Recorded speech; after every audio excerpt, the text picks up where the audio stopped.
السلام علیکم سامعین، 15 ربیع الاول اور 1 اکتوبر ہے۔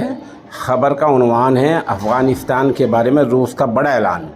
خبر تھوڑی تفصیل سے سنیے۔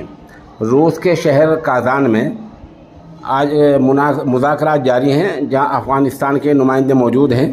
وہاں افغانستان کے نمائندے کی موجودگی میں روس میں ولادیمیر پوتن سرکار کے نمائندے نے باضابطہ یہ اعلان کیا ہے کہ افغانستان کی دونوں طرح سے مدد جاری رہے گی۔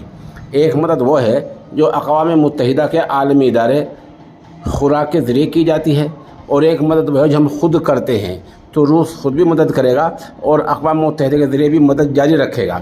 اس پر روس کا یہ بڑا اعلان سمجھا جا رہا ہے کہ روس افغانستان کی دونوں طرح سے مدد جاری رکھے گا۔ ایسی خبر روس کی خبر رساں ایجنسی تاس نے دی ہے۔ تاس نے اس مطلب کی رپورٹ دی ہے کہ روس افغانستان کی باضابطہ مدد جاری رکھے گا۔ بتا دیں اس سے پہلے چین بھی کافی تعاون کر رہا ہے، اور چین نے وہاں باقاعدہ اپنا سفارتکار بھی تعینات کر دیا ہے۔ تو اس طرح آہستہ آہستہ افغانستان خود بھی بتدریج مالدار ہوتا جا رہا ہے اور حالات میں سنبھلتے جا رہے ہیں۔